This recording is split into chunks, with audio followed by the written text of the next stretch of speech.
అందరికీ నమస్కారం.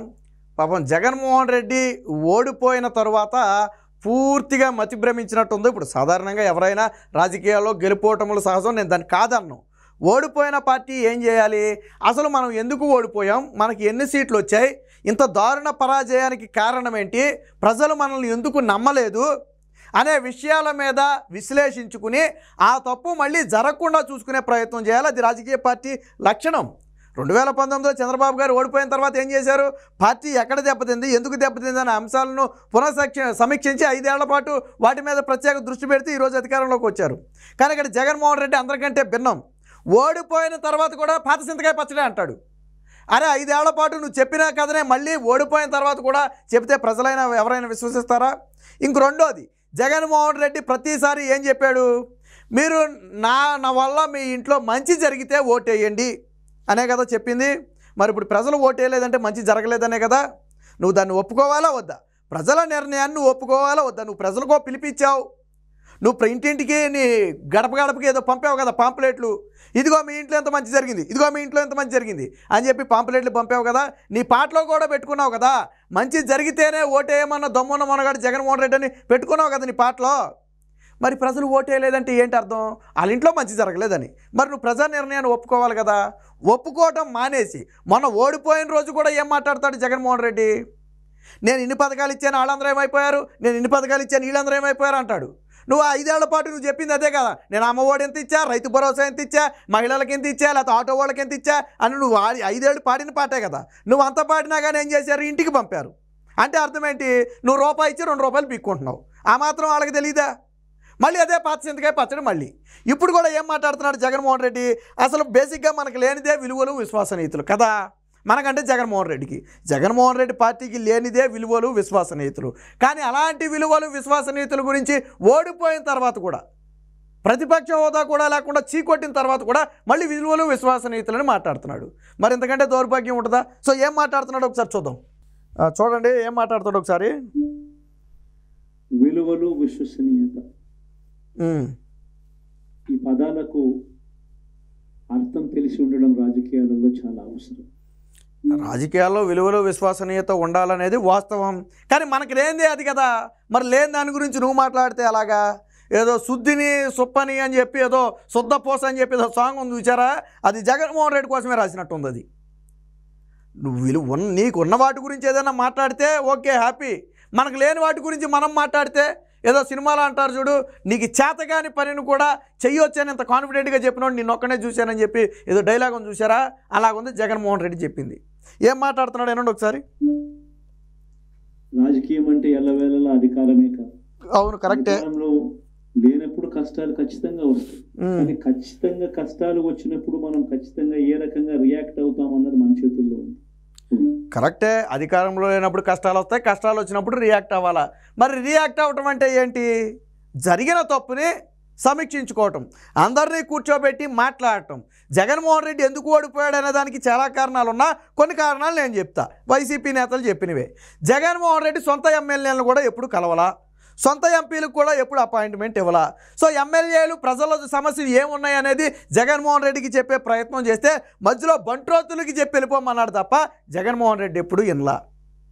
అరే నువ్వు 5 ఏళ్ళు అధికారంలో ఉండి నీ దగ్గర ఉన్నటువంటి 150 మంది ఎమ్మెల్యేలకు కనీసం అపాయింట్మెంట్ ఇవ్వని నువ్వు 5 ఏళ్లలో, ఈరోజు అందరూ అంటే నువ్వు గెలిచినప్పుడు మాత్రం నీకు ఎవడ అవసరంలా, కానీ ఓడిపోయేటప్పటికి మళ్ళీ అందరూ కావాలా.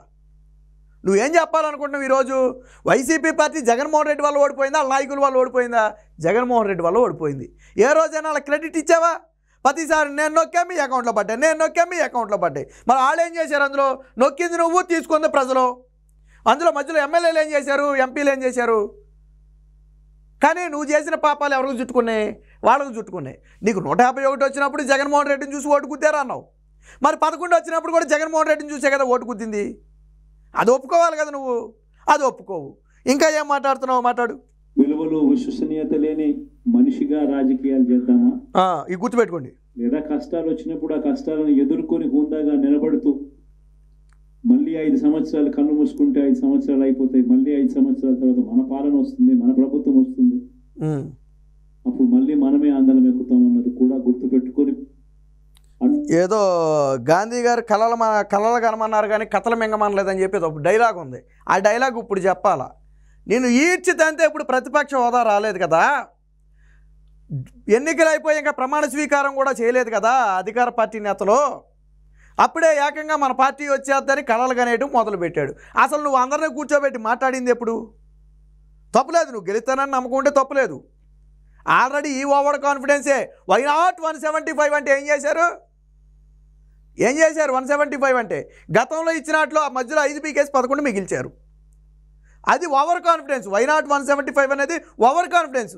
దేశంలో ఏ నేత కూడా ఉన్న సీట్లన్నీ మేమే గెలుస్తాం, అసలు ప్రతిపక్షానికి ఒక్కడు కూడా రాదు, ప్రతిపక్ష పార్టీ నేత కూడా గెలవడు అని చెప్పి ఎవడ అనలా? నువ్వే అన్నావు.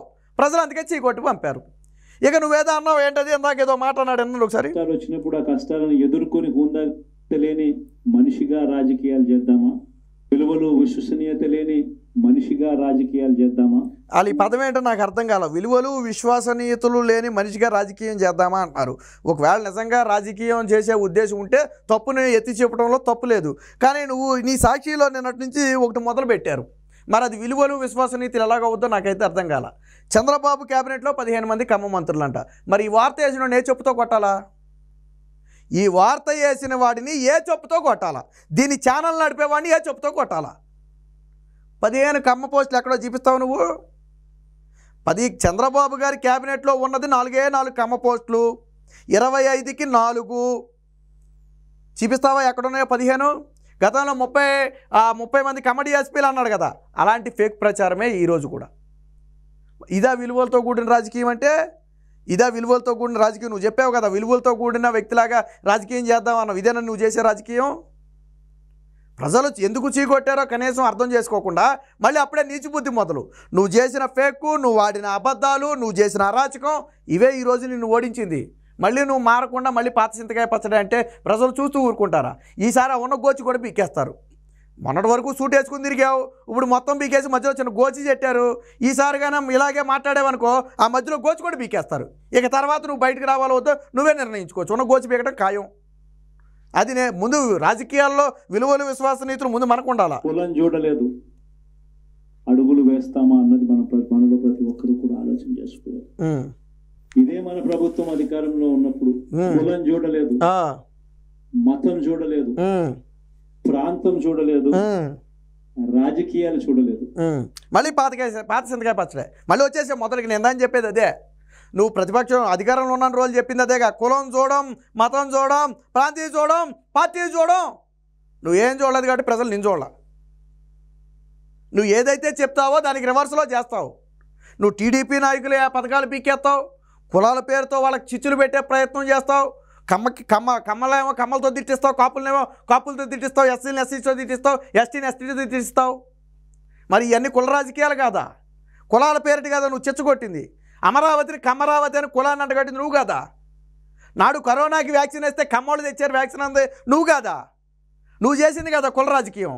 ఆ కుల రాజకీయం చూసే, ఆ రోజు చూసే ఇలాంటి కులాల పిచ్చున్నోడిని మనం తీసుకురాకూడదు. ఒక కులానికి మాత్రమే పదవులు ఇచ్చుకుని మిగతా కులాలన్నిటికీ వెన్నుపోటు పొడిచిన జగన్మోహన్ రెడ్డి వద్దు అనే నిన్ను జగన్మోహన్ రెడ్డి ఈరోజు నిన్ను ప్రజలు దూరం పెట్టారు. నువ్వు ఇంకా రియాలిటీలోకి రాట్లా, ఇంకా భ్రమలో బతుకుతున్నావు. నువ్వు నైతికంగా ఎప్పుడో, నీ పార్టీ నైతికంగా ఎప్పుడో చచ్చిపోయింది. నువ్వు 2014లో ఓడిపోయినప్పుడు ఏమన్నావు? కొట్టారు తీసుకున్నాం, మేము కొడతారు అన్నావు. మరి ఇప్పుడు ఆ దమ్ము నీకుందా? కొట్టారు తీసుకున్నాం అనే దమ్ము నీకుందా? మళ్ళీ మేము కొడతామనే ధైర్యం నీకుందా? ఆ ధైర్యం చచ్చిపోయిందంటేనే నైతికంగా నీ పార్టీ చచ్చిపోయింది. ప్రజలు నేను ఎంత దారుణంగా చీకొట్టారంటే ప్రతిపక్ష హోదా కూడా ఇవ్వాలి. ఆఫ్టర్ ఆల్ ఎమ్మెల్యే ఎవడయ్యా జగన్మోహన్ రెడ్డి అని ఈరోజు ఎవడైనా అడిగాడు అనుకోండి, ఆఫ్టర్ ఆల్ ఎమ్మెల్యే అండి, ఒక గన్మ్యాన్ ఎత్తది ప్రభుత్వం, తీసుకో అంతే. నీకు ప్రభుత్వం గన్మ్యాన్ ఎత్తది అంతే, అది నీ స్థాయి. ఈరోజు జగన్మోహన్ రెడ్డి స్థాయి ఏంటంటే ఒక గన్మ్యాన్ తీసుకునే స్థాయి, అంతే నీ స్థాయి. నీకు ప్రతిపక్ష హోదా కూడా లేదు. అంత దారుణమైన ఫలితాలు ఇచ్చారు ప్రజలు. అయినా కానీ రియాలిటీలోకి నువ్వు రాలా. చివరికి ఏ పార్టీకి ఎవరు ఓటు వేశారు అన్నది కూడా చూడకుండా ప్రతి పథకము కూడా డోర్ డెలివరీ చేయించాం మనం. నువ్వు పథకాలు డోర్ డెలివరీ చేసావో లేదో తెలియదు కానీ దళితుల శవాలను మాత్రం డోర్ డెలివరీ చేసావు. నీ ఎమ్మెల్సీ అనంతబాబు దళిత డ్రైవర్ సుబ్రహ్మణ్యాన్ని చంపేసి డోర్ డెలివరీ చేయలా? ఆ డోర్ డెలివరీ చేసిన వాడిని నువ్వు కూడా పెట్టుకుని తిరగలా? అంబేద్కర్ విగ్రహాన్ని ఓపెన్ చేయడానికి ఆ దళితుడిని చంపేసినటువంటి నీ అనంతబాబుని తీసుకొచ్చి పక్కన పెట్టుకుని తిరగలా నువ్వు 16 డోర్ డెలివరీ చేస్తే ప్రజలు నిన్నెందుకు ఇంటికి డోర్ డెలివరీ చేశారు కట్టకట్టి పార్సిల్ కట్టి నేను అస్సాం ట్రైన్ ఎక్కించారు ప్రజలందరూ నువ్వు డోర్ డెలివరీ చేశానంటున్నావు ఒక పథకాలు కాదే ప్రజలందరూ కలిసి నిన్ను అస్సాం ట్రైన్కి డెలివరీ చేశారు అస్సాం ట్రైన్ ఎక్కించి పంపించారు నిన్ను అడ్రస్ లేని ఒక ప్రాంతానికి అస్సాం ట్రైన్ ఎక్కించారు అది తెలుసుకోవాలి ముందు గతంలో నేనే మళ్ళీ మొన్న ఓడిపోయిన రోజు అదే మాట్లాడి అధికారంలో ఉన్నప్పుడు అదే మాట్లాడి ఇప్పుడు అదే మాట్లాడి ఇంకా రియాలిటీలోకి ఎప్పుడు వస్తావు నువ్వు అర్హత మాత్రమే ప్రామాణికంగా తీసుకుని ప్రతి పథకము ప్రతి మంచి కూడా ప్రతి ఇంటికి డోర్ డెలివరీ చేయించు ఏంటి అర్హత అంటే వైసీపీ సభలకు రావాలా ఏంటి అర్హత అంటే జగన్మోహన్ రెడ్డికి భజన చేయాలా ఏంటి అర్హత అంటే వైసీపీ నాయకులకు భజన చేయాలా ఏంటి అర్హత అంటే వాళ్ళు కూర్చోమంటే కూర్చోవాలా నుంచోమంటే నుంచోవాలా అది అర్హత అంటే ఎంతమంది టీడీపీ కార్యకర్తలకు నాయకులు నువ్వు పథకాలు ఆపేయలేదు ఏ పథకమైనా సరే ఒక ఏడాదికి మించి రెండో ఏడాది నువ్వు పెంచి ఇచ్చావా మొదటి ఏడాది 10 మందికి ఇస్తే రెండో ఏడాది 12 మందికి ఇవ్వాలా మూడో ఏడాది 15 మందికి ఇవ్వాలా నాలుగో ఏడాది 20 మందికి ఇవ్వాలా పథకాల సంఖ్య పెరగాలి కదా ఇచ్చే లబ్ధిదారుల సంఖ్య పెరగాలి కదా ఎందుకు తగ్గింది మరి నువ్వు మొదటి ఏడాది 10 మందికి ఇస్తే చివరి ఏడాది 5 మందికే ఇచ్చావు సగం మందికి కోతలు విధించావు దానికి 1,00,000 కారణాలు ఒకటి పార్టీ చూస్తావు రెండు నీ కులమో కాదో చూస్తావు నీ మతమో కాదో చూస్తావు నీ పార్టీ నీకు భజన చేస్తున్నారో లేదో చూస్తావు అయ్యే కదా చూసేది అలాగే కదా నువ్వు పథకాలకి ఇచ్చింది మరి నిజంగా నువ్వు పథకాలు అంతా డోర్ డెలివరీ చేస్తే ప్రజలు కనీసం నీకు ప్రతిపక్ష హోదా ఎందుకు ఇవ్వాలా ఓడిపోవడం గురించి కొన్ని మాట్లాడను గెలిపోవడం సహజమే వదిలేద్దాం ప్రతిపక్ష హోదా కూడా ఇవ్వకుండా ఎందుకు దారుణంగా చావగొట్టి పంపారు నిన్ను 175కి 164 వాళ్ళు గెలిచారా 11 నువ్వు గెలిచావా సిగ్గనిపిట్లా ఇంకా నువ్వు ఆ మాటలు మాట్లాడటానికి ఇప్పటికైనా రియాలిటీలోకి వస్తే భవిష్యత్తు ఉంటుంది లేదు నేను పాతక చింతకాయ పచ్చలాగానే ప్రజలకు ఇచ్చా ప్రజలు నాకు ఓటేయలేదు అని చెప్పి ప్రజల మీద నిందేసే ప్రయత్నం చేస్తే ఇందాకే చెప్పే కదా ఉన్న గోచి కూడా బీకేస్తారంటే ఆ 11 కూడా బీకేస్తారు ఇక నువ్వు పెద్దిరెడ్డి రామచంద్రారెడ్డి తప్ప నీ పార్టీలో మిగిలే వాళ్ళే ఉండరు కర్మ ఎంత కాలిపోయిందంటే గతంలో 23 అని తెలుగుదేశం పార్టీని ట్రోల్ చేసి నేను డోర్ ఓపెన్ చేసి నేను కొల్లేరు చేస్తే నీకు ప్రతిపక్ష పార్టీ హోదా ఉండదన్నావు ఈరోజు నువ్వేం చేయకుండా నీకు ప్రతిపక్ష హోదా లేకపోయింది ఇప్పుడు ఆల్ డోర్లు తెరిస్తే నీ పరిస్థితి ఏంటో ఆలోచించు ఈరోజు టీడీపీ జనసేన బీజేపీ డోర్లు తెలిస్తే నీ పార్టీలో ఉన్నవాళ్ళు ఉంటారా 11 మందిలో నువ్వు పెద్దిరెడ్డి తప్ప ఇంకొకటి ఎవడైనా మిగులుతాడా ఆలోచించుకోకసారి ఇది జగన్మోహన్ రెడ్డికి ఏంటంటే ఇంకా అధికార మదం దిగలేదు అనటానికి ఆయన మాటలే ఒక ఉదాహరణ